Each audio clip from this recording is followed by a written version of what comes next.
The broadcast is now starting. All attendees are in listen-only mode.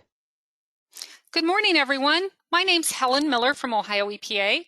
We'll be starting our presentation in approximately 1 minute as we still have some folks logging on.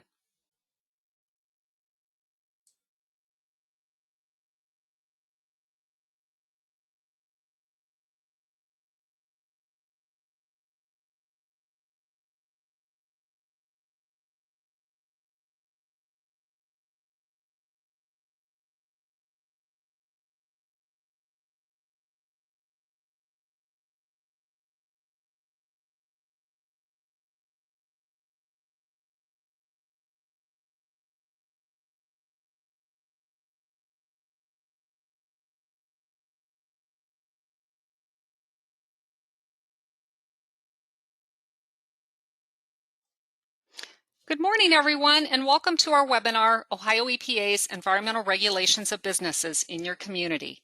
Our In Your Community webinar series focuses on environmental issues at the local level, covering a wide range of topics from how Ohio EPA regulates pollution sources to ways on improving the environment in your local area.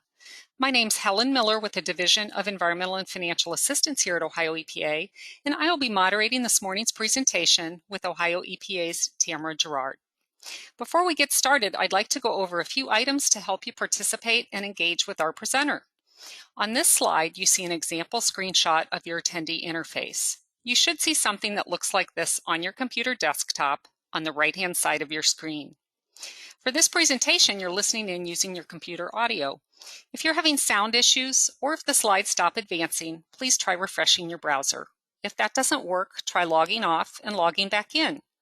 If you continue to have issues, please let us know in the Q&A pane, and one of our behind-the-scenes team members will try to assist you. Please feel free to submit questions to the presenters by clicking on the question mark icon and typing them into the questions pane on your attendee interface. You may send your questions in at any time during the presentation. We'll try our best to answer questions as they come in and during the Q&A portion. If we don't answer your question during the Q&A, we'll reach out to you via email following today's webinar. You can also click on the document icon on your attendee interface to view included handouts. One of those handouts includes a PDF file of the PowerPoint slides used for today's presentation. This webinar is being recorded, and you will receive a link to the recording in a follow-up email with a survey. The survey will also appear once this webinar ends. We value your feedback, and we greatly appreciate it if you let us know how we're doing and let us know if there's anything we can do to further assist you. A certificate of attendance will also be emailed to you after the session to download. This webinar is approved for 1 hour of registered environmental health specialist or environmental health specialist in training credit.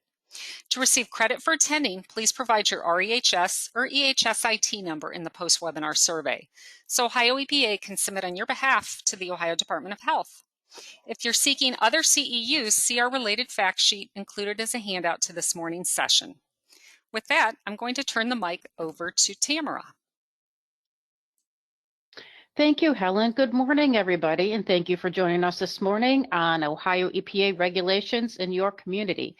I'm Tamara Gerard with Ohio EPA's Office of Compliance Assistance and Pollution Prevention. Now, we're actually going to start this morning's session with a poll. Way to get things going here.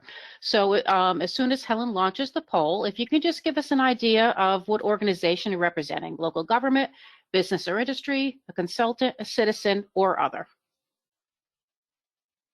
Okay, and I have launched the poll, so go ahead and make your selection.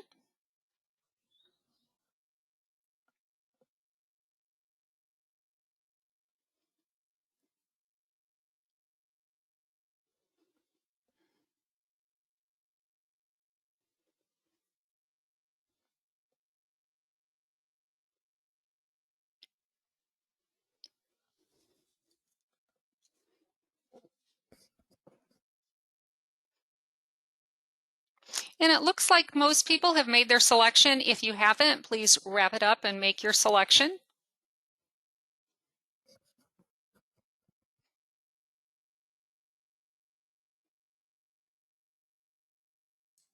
Okay, I'm going to share the results. There you go, Tamara. Okay, thanks, Helen. And thank everybody who participated in this morning's first poll. Okay, so it looks like we have quite a mix here. but a lot of people from industry and local government. Excellent. Thank you, everybody, for joining. I think it's going to be an informative session. So with that, let's get started. Okay, so for this morning, we're going to be talking about Ohio EPA regulations on the community level. And I think it's important, to start with just real brief, a little bit about Ohio EPA structure and the programs, that we have and how those programs are structured, because I think that helps inform how you see those regulations and those programs, enforced and administered on the local level in communities, and then as well in businesses in those communities. So I'll talk just briefly about EPA organization, and then I'll go over a couple of the major regulatory programs that typically affect or impact businesses on the local level. And then we'll talk about some resources that Ohio EPA has available to help both communities and local businesses understand the regulations, navigate the regulatory environment, achieve compliance, reduce resources, and even save some money. So on the structure of Ohio EPA. So Ohio EPA is a regulatory agency, with a mission to protect public health and the environment. And whether you're in a community or a business on the local level, you're most likely to interact with Ohio EPA's regulatory programs through one of our 5 district offices who have the responsibility for running and enforcing Ohio EPA's programs within that sector of the state. Okay, obviously Ohio EPA is a regulatory division, regulatory agency. So we're basically structured into regulatory divisions, loosely centered around major environmental media, air, water, waste, so forth.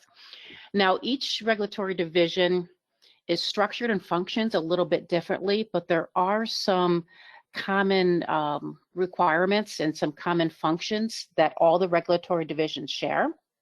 Obviously, as a regulatory agency, the regulatory divisions are there to ensure that communities and businesses, comply with environmental standards and that those standards are met. And one of the primary ways that they do that is by reviewing and issuing permits under the respective programs. Each regulatory division does provide some level of technical assistance. They can also investigate environmental complaints under their program if that becomes necessary, and also take enforcement action should that become necessary under any of their regulatory programs or requirements. So it's not a surprise that Ohio EPA has regulatory programs. I think most people know that.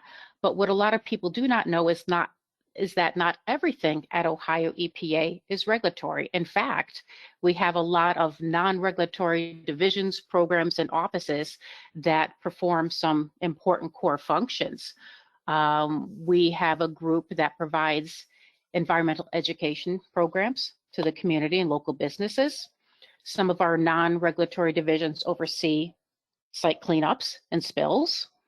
We also have a division that provides low-interest grants and loans to communities and businesses. These could be things on the municipal level, could be funding for wastewater or infrastructure improvements, things like that, and also grants and loans for recycling, market development, things of that nature.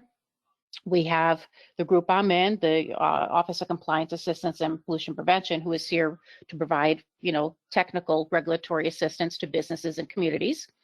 And some of our other non-regulatory programs and offices perform lab analysis and also conduct criminal investigations should that be necessary. Okay, so with that kind of brief overview and structure, let's dive into some of the Ohio EPA regulations that you may see in your community on the local level. And we're going to start with air regulations because you're likely to see, most of Ohio EPA's major regulatory programs on the local level, but you're particularly going to see air regulations enforced on the local level. And that it's our Division of Air Pollution Control who has the responsibility for overseeing and enforcing Ohio EPA's air regulations. They're responsible for ensuring compliance with the Federal Clean Air Act, and they also oversee the Federal Community Right to Know Act. So like the other regulatory divisions, they have they issue and review permits, they investigate complaints under their program. But the Division of Air Pollution Control also oversees Ohio's open burning and asbestos regulations. And they also have a vast array of ambient air monitoring to get constant information and data on Ohio's ambient air quality. And they also oversee the E-Check program. So on the local level, you're most likely to see both communities and local businesses subject to Ohio EPA's Division of Air Pollution Control's air permitting requirements. And that's because in Ohio, sources of air pollution need air permits unless you can demonstrate basically why they do not. They need an air permit unless you can demonstrate why something would meet an existing exemption. So in your community, you're going to see a wide variety of things, air pollution sources that likely have permits, from your local body shop or collision repair shop that has a paint booth. You may have some printing operations in your community that have air permits. Solvent dry cleaners, another common example of types of businesses in your community that likely have air permits. If you have businesses in your community that do aggregate processing, sown, topsoil, things like that, very often they're required to have air permits. Large boilers that you might find in large industries, in schools, things of that nature, most of those require air permits. If you have any local landscapes, some composting, even municipalities that might do their own grinding of, trees and things of that nature, that's another common source that needs air permits very often from Ohio EPA. So you can see it's quite a wide range of different sources across the community that may need air permits from Ohio EPA. So the common question we get, well, does everything need an air permit? Well, the answer to that is not necessarily, but communities and businesses do have the requirement to evaluate, do they have air sources of air pollution? And do those sources, are they exempt, or do they need an air permit from Ohio EPA? There is no standard list or lookup table of things that need air permits. Basically, businesses and communities have to go through the evaluation process. But there are some things that can help with that. We call them the 4 rules of thumb. And again, they're not hard and fast rules, but they're things that can just help guide a business or a community when they're going through and evaluating operations that they might have or equipment they may have to try to figure out if it needs an air permit. So those rules of thumb, something that has a stack, vent, or a dust collector may be something that might need an air permit from Ohio EPA. Examples of this can be that paint booth that we talked about at the local body collision shop, or a dust collector at a woodworking facility, or things of that nature. Those are good examples. Something that uses solvents, paints, inks, or adhesives may need an air permit. Again, paint booths, solvent dry cleaners, printing operations, things of that nature. Something that burns fuel, like those large industrial boilers that I mentioned, that might be present in school buildings, large factories, municipal structures, things of that nature. Something that causes smoke, dust, or odors may need an air permit. You can see how vast this can be. This can even include paved and unpaved roadways at facilities, material handling, working stockpiles, and things like that. So again, if you're going through the evaluation, no hard, fast rules, but these 4 rules of thumb are something that can help. And I included a link there on some of the air permit exemptions if somebody wants to explore that a little further. If you have equipment or operations that you're thinking of and you want to first determine whether or not it meets an existing exemption. In addition to air permitting, if you have any building demolition or renovation projects going on in your community, they're most likely also regulated by Ohio EPA. And under those rules, any demolition of what's considered a regulated facility needs to notify Ohio EPA before that demolition is done. And any renovation of a regulated facility may also need to notify Ohio EPA depending on the amount of regulated asbestos that's going to be encountered as part of that renovation. Now, there is a specific regulatory definition of what is a regulated facility under Ohio's asbestos rules, but generally, what is a regulated facility is any institutional, commercial, institutional, commercial structures, they're regulated facilities, and also residential structures with 4 dwelling units or more are also considered regulated facilities under Ohio EPA's asbestos rules. So they may need to notify Ohio EPA for demolition and renovation projects. Ohio EPA also regulates open burning, and these rules can be in addition to any open burning regs that may exist on the local level. Now, what you can and cannot burn largely depends on location. So whether you're in what they call a restricted or unrestricted area, which essentially means whether you're within city or village limits or outside city or village limits. Regardless of location, there are some things that can never be burned under Ohio EPA's open burning rules. And those are things like tires, garbage, plastic. They're always a no-no. Regardless of location, there are some types of open burning that are typically acceptable. Those are things such as bonfires and campfires, specific fire department training, fire training burns that your local fire department may be conducting, and some horticulture and silviculture management burns. They may be, acceptable regardless of location.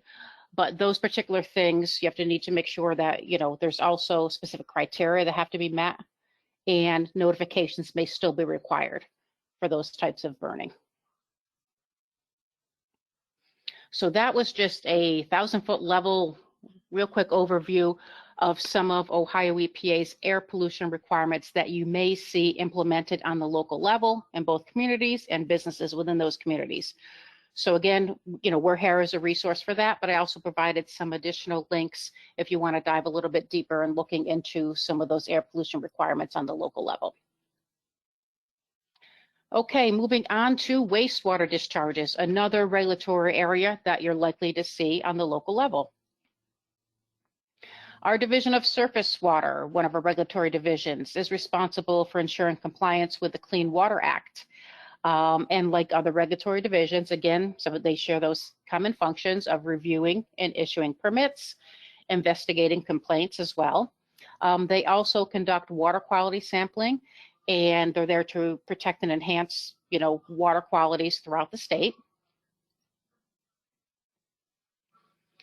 Now, on the local level, you're likely to see Ohio EPA's wastewater permitting requirements.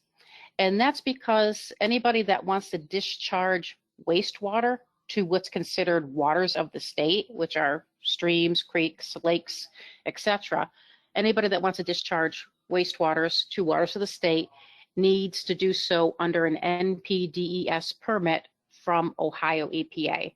So, as you can see, this can include a wide range of things and wastewater from a wide range of resources, including, treated wastewater from your local municipal sewage or wastewater treatment plant.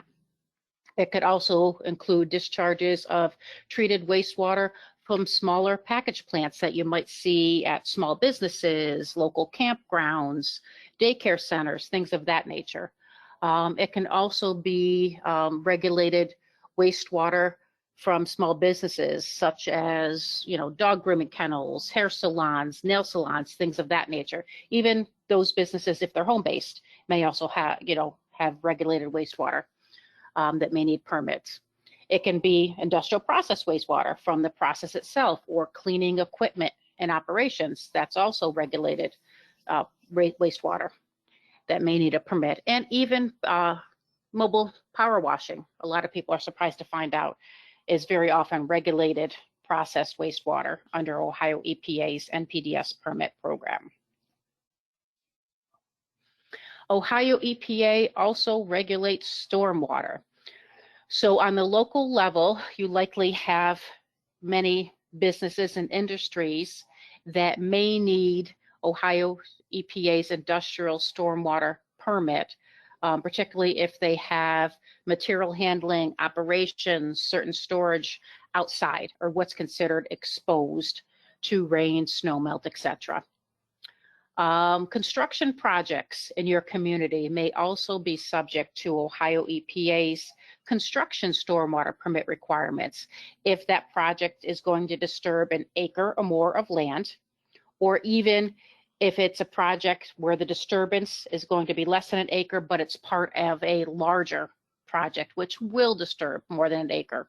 A good example of that would be residential subdivisions, where maybe each particular building lot is 1/4 of an acre, but the subdivision as a whole will involve 20 acres of disturbance. Things like that would be subject to Ohio EPA's construction stormwater permit requirements.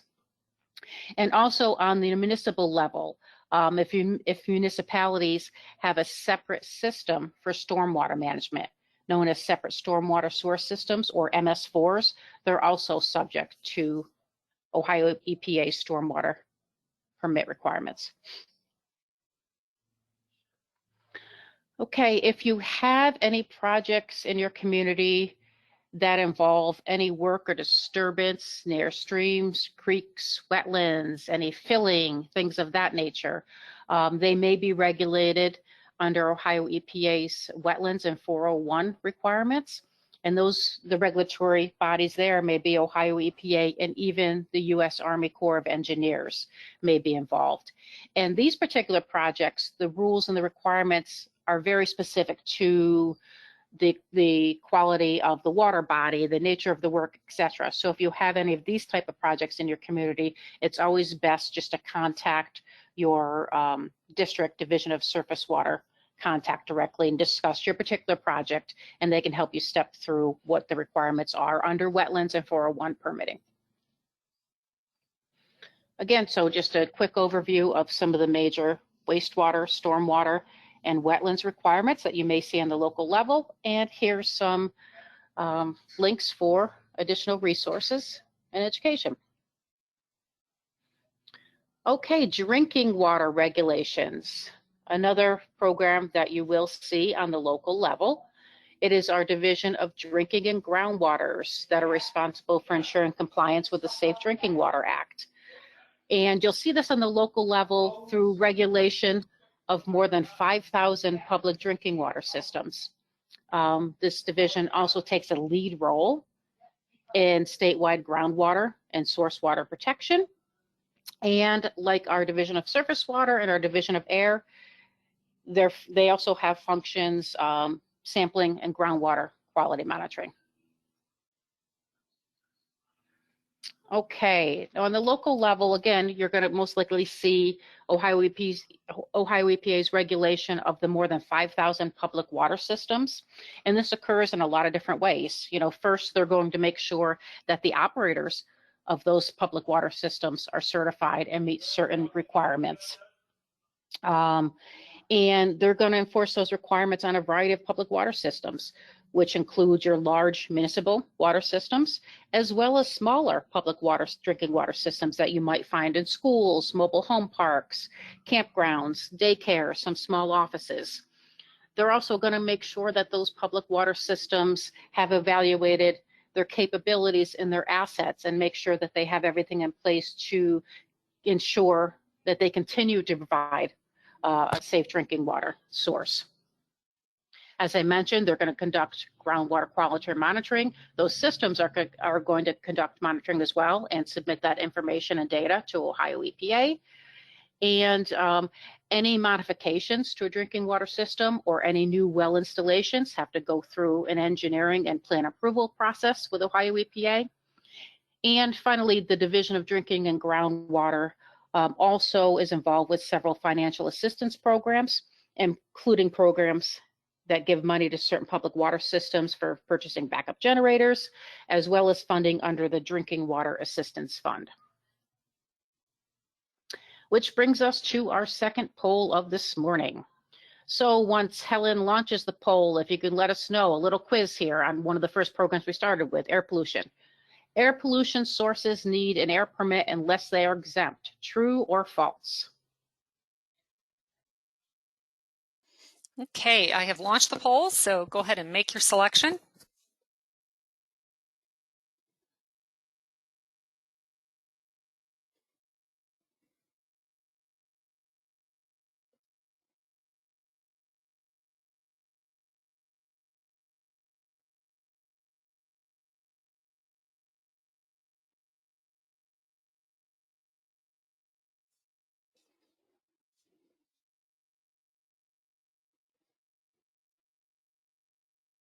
Okay, and it looks like most people have made their selection. If you have not, please wrap up.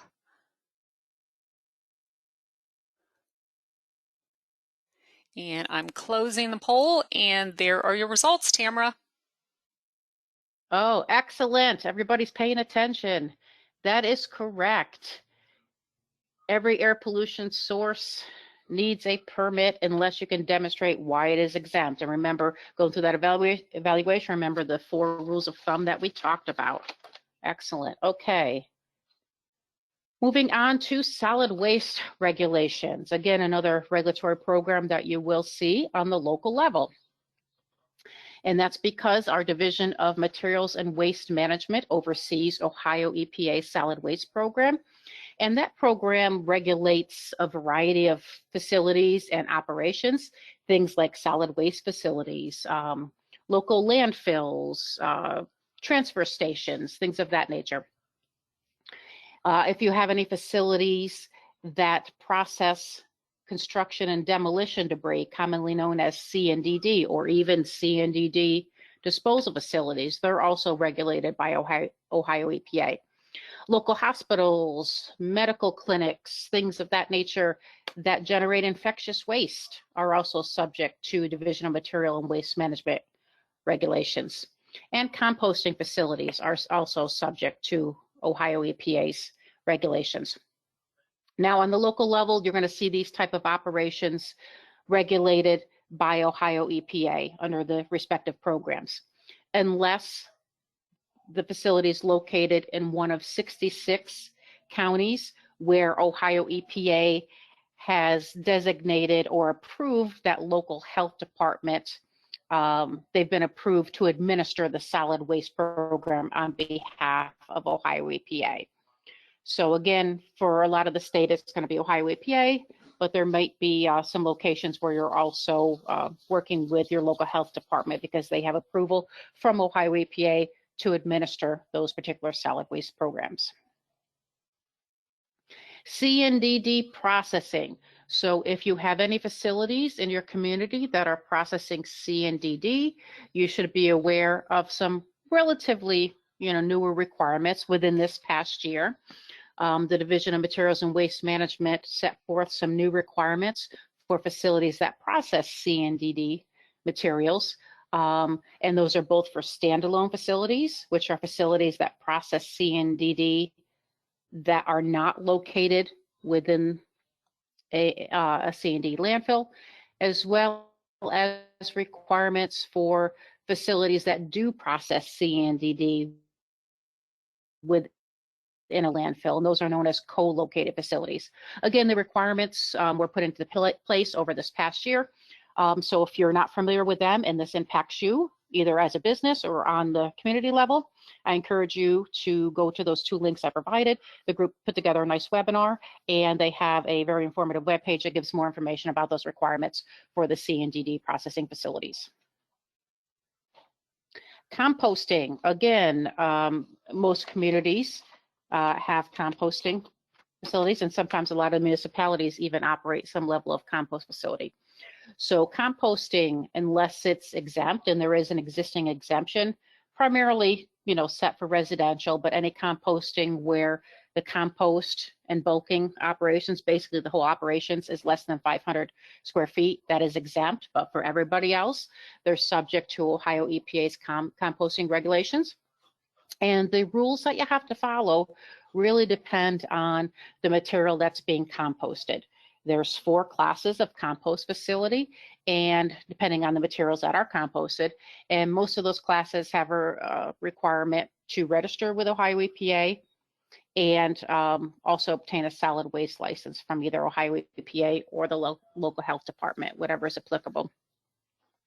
In addition to the requirements, the composting requirements under the solid waste program, composting operations typically have other regulatory requirements, whether it's air permitting for their roadways or for their equipment that might screen bulky materials or screen compost, as well as industrial stormwater permit requirements. Very typically also apply to composting facilities in addition to the solid waste requirements. Scrap tires, another solid waste program that you're going to see implemented on the local level. And Ohio EPA regulates scrap tires in a variety of ways. They're regulated on the storage side. So anybody that wants to store more than 100 tires needs to register with Ohio EPA as a scrap tire storage facility. Scrap tires are regulated on the transport side. Anybody that wants to transport more than 10 tires in a load is required to register with Ohio EPA as a scrap tire transporter. Facilities that want to process scrap tires, whether it's grinding to, grinding tires for beneficial use or grinding tires for use in pavement materials, things of that nature, there are requirements for scrap tire processing. And finally, scrap tire disposal is highly regulated, and scrap tires can only be disposed of in permitted facilities. Hazardous waste regulations.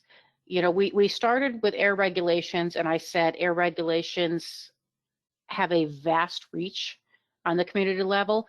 And I think next to air regulations, hazardous waste regulations also have a wide reach. And most communities and businesses generate hazardous waste, even if they're not aware that they do. So our Ohio EPA's hazardous waste regulations seem to have a wide impact on the local level. Because, like I said, most facilities will generate some level of hazardous waste. The requirements that you have to follow depend on what's known as your hazardous waste generator category, basically how much hazardous waste you're generating in a given month. So the more hazardous waste you generate, the more requirements you have. Some generators are also required to obtain a hazardous waste generator ID through Ohio EPA. And on the local level, if you have any hazardous waste treatment, storage, or disposal facilities, they're also permitted through Ohio EPA.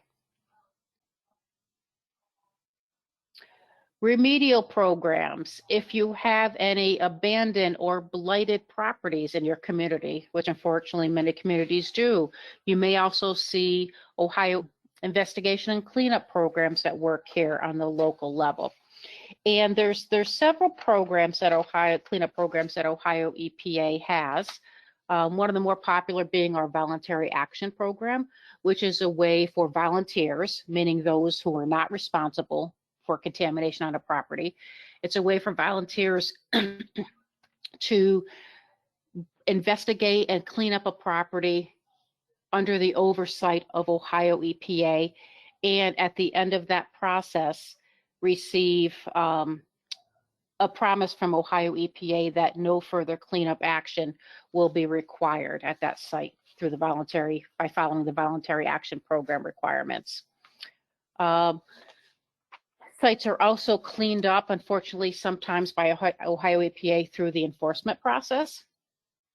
Ohio EPA also has programs to ensure any hazardous waste treatment, storage, and disposal facilities are closed properly, so there is not a release of hazardous waste or impacts to the facility. However, should that happen, there is also a RCRA cleanup program to rectify impacts at hazardous waste treatment, storage, and disposal facilities. And sometimes Ohio EPA partners and oversees cleanup on some federal, different types of federal sites, such as Department of Defense, Department of Energy, and so forth.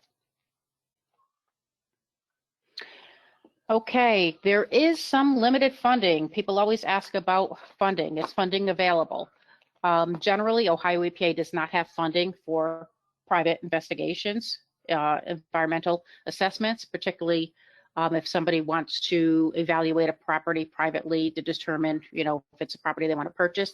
Funding is typically not available, but there is some limited funding under some of the state's cleanup programs.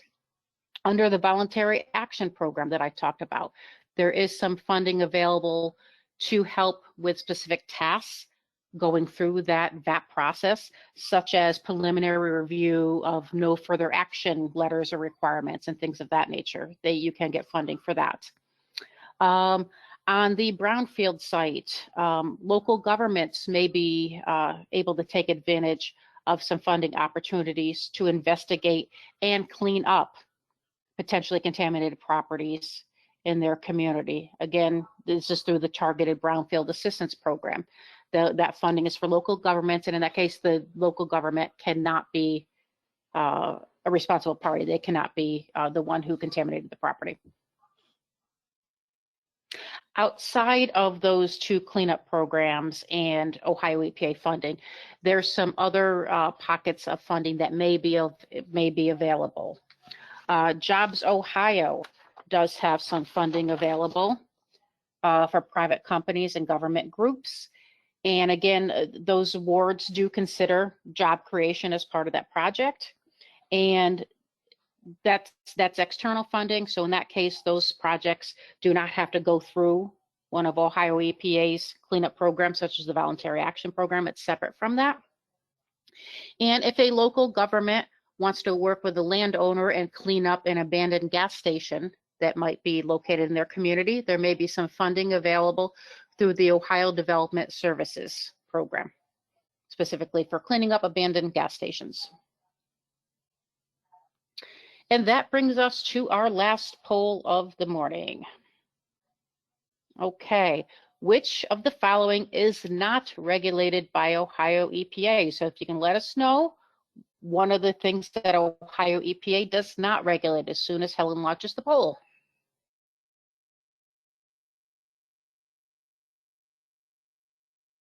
I have launched the poll, and your selections are wastewater discharges, compost facilities, scrap tire processing, and food safety. So please make your selection. And I'd also like to remind you, I know some people logged on a little bit late and may have missed the opening introduction. There is a copy of this PowerPoint presentation of Tamara's where all the links are live. It's a PDF. If you go to your document icon, you can download that before you leave the webinar. And it looks like most people have voted, so if you haven't, make your selection. And I'm going to go ahead and close the poll and share the results, Tamara. Okay, thank you, Helen. Yep, looks like almost everybody got it correct. Ohio EPA does a lot of things, but we do not regulate food safety. That would be the health department and possibly on the federal level. Okay, I see a couple people did say compost facilities.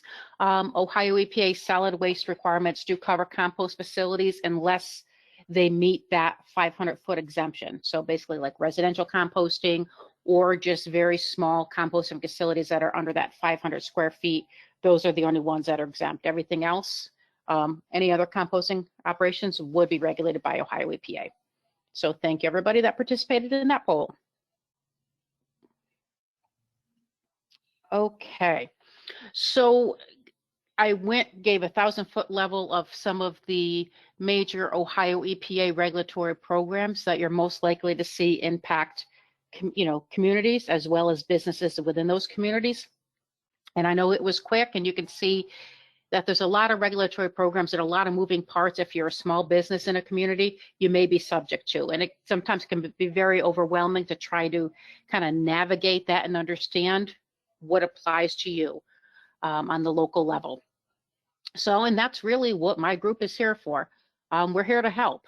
Like I said, I am with the Ohio EPA's Office of Compliance Assistance and Pollution Prevention, and we like to think of ourselves as really a one-stop shop for compliance and regulatory assistance. So we're basically here to help small business and communities navigate Ohio EPA's regulatory environment. One of the main features of our program and benefits of our program, I believe, is that we are free, confidential assistance, and we are also non-regulatory. We're basically set up just to help all you guys navigate the regulations. So how exactly do we work with businesses and communities to help you navigate? In a variety of ways. First of all, we're here to help explain the regulatory requirements. And we do this in a lot of ways, such as taking these complex programs and kind of breaking it down into the basics. We do that through webinars like we're doing this morning. We have compliance assistance conferences that we put on that, again, go over complex regulations and really break it down to a very digestible level. We have a variety of publications, self-assessment guides, web resources, really all set up just to help everybody understand what programs may apply. And not only that, what do they mean to you? How do you comply? What are your requirements and things of that nature? We can help you evaluate. If you're listening this morning, you say, oh, geez, I think I might have some requirements under the AIR program or the hazardous waste program or the industrial stormwater, but I don't know where to start. I don't know exactly what applies. I need some help understanding. We can help you go through that evaluation process. OCAP will work with you in whatever way you want to work. We can come out to your facility and do a site assessment where we walk through things with you, and then we just sit down and have a conversation. These are the things that I observe. These are the regulatory programs that I think may apply. Let's talk about your compliance, and let's, let us give you some guidance on ways to improve your compliance if that's necessary. We can also work with you remotely if you just have a quick compliance question or you need some clarification on something. We're always available over the phone, over email. We'll work with you in whatever way that you need help. If you have somewhat of an understanding of what your requirements are, maybe you even have existing permits under AIR or stormwater or composting, but you need help with the record keeping that's required, or maybe you have a notification or some submittals that program requires you to submit to Ohio EPA. We can help you with that process as well. If you've been inspected, if your facility's been inspected by one of Ohio EPA's regulatory divisions and you need some help determining what they're asking you to do and kind of coming up with a game plan for response, that's something else that we can help you with. So we're here to help. We have a lot of resources, so please take advantage of OCAP's assistance. So if you want to get a hold of anybody in OCAP, we have OCAP compliance specialists throughout the state, and there's all our contact information. So call us directly, call us, email us. We're here to help. Our compliance folks also man a toll-free compliance hotline Monday through Friday, 8 to 5. You can, and we're real people. All of us take shifts on there. If you call on Tuesday morning, you're actually going to get me. So you can reach us on our compliance assistance hotline. We also have a live chat feature if you'd rather work remotely that way and chat in questions. Again, there's the group of folks that are there live, ready to answer your questions. Again, Tuesday morning, you're going to get me on the hotline. You're also going to get me on the chat. So our group, in addition to providing the technical compliance assistance and understanding the regulations, our group also has recycling and litter prevention funding opportunities. So on the local level, you can get grant money to support recycling, purchase of recycling equipment. If you want to do an outreach and education program related to recycling, there's funding that may be available. Community litter prevention projects may also take advantage of our recycling and litter prevention grant funding. If you are looking for funds to purchase processing equipment because you want to process scrap tires, there's funding available for that. If you want to develop a market to either increase production or, create a market for a recyclable material, there's grant funding available for that as well. So you see information there for our grant contacts. We're in between cycles right now, but if you're interested in that, please reach out to April or Marie and look for that information as we start our next recycling and litter prevention grant cycle. Our group also oversees the Ohio Materials Marketplace, which is a free online platform that's available. Basically, the premise is for a lot of materials, they don't need to go to the landfill. So your waste materials may be somebody else's raw material that they could need or use for their process. So the Materials Marketplace, again, it's free to create an account. It's free to post a material. You can post a material that you no longer have a use for, but maybe somebody else does. And you can also search if you're looking for a particular material. So our group oversees that platform, and we try to put those two parties together. So if you have a material you can no longer use, we try to find somebody who may be you might have a use for that material, put the two parties together, and then you can make a transaction. In addition to all that, you may be able to get recognized for going above and beyond compliance and sustainability, or get recognized for your recycling projects and things of that nature. We have several different recognition programs.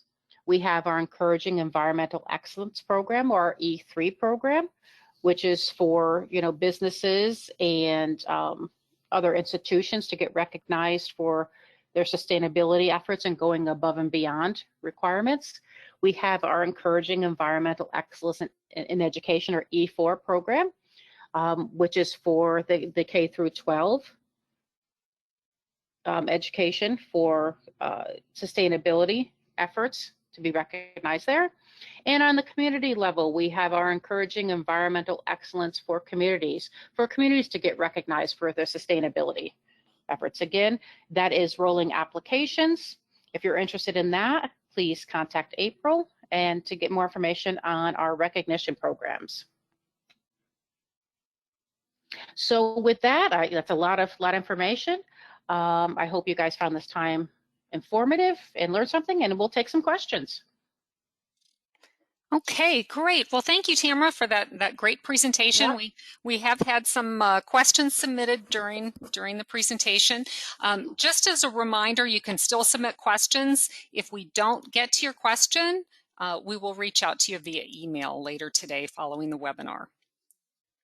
So our first question is, I'm starting a small business in my community. Is there anything I should know about Ohio EPA regulations before I start operating? Yeah, absolutely. And it's, and that's really what we're here for. We're here to help. And so if you're thinking about starting up a business in your community, please give us a call. We can help you understand what regulations may apply to you.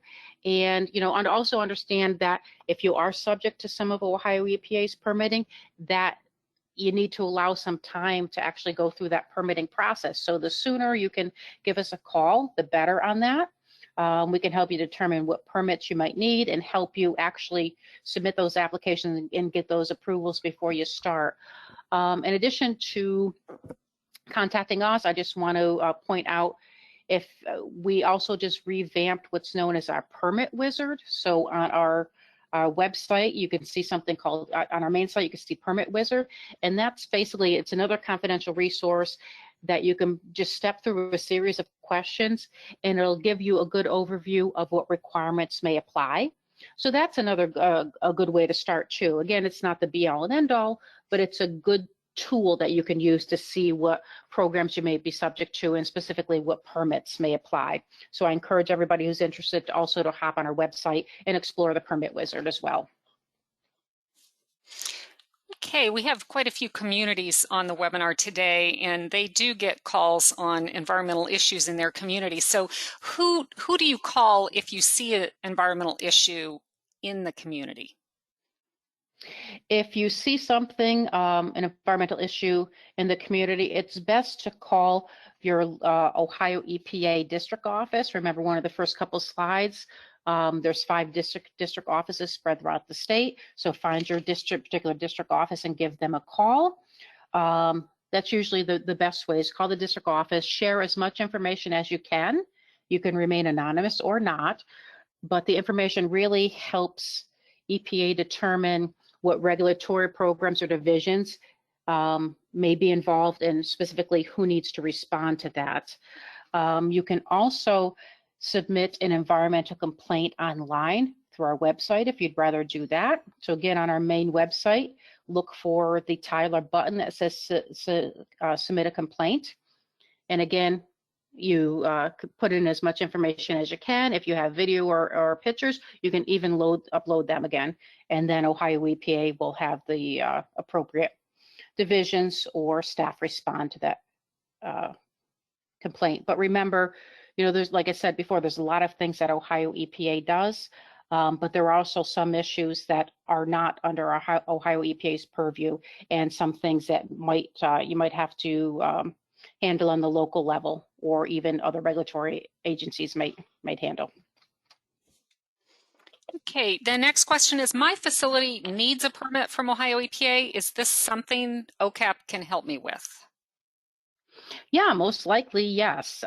There are a few exceptions. For example, if your facility is subject to Title V air permitting, that's one of the few things we do that OCAP does not help with. Also, if, let's say, for example, you're making modifications or designing a septic or wastewater treatment system, and that requires professional engineer stamp drawings or design specifications, we can't help with that.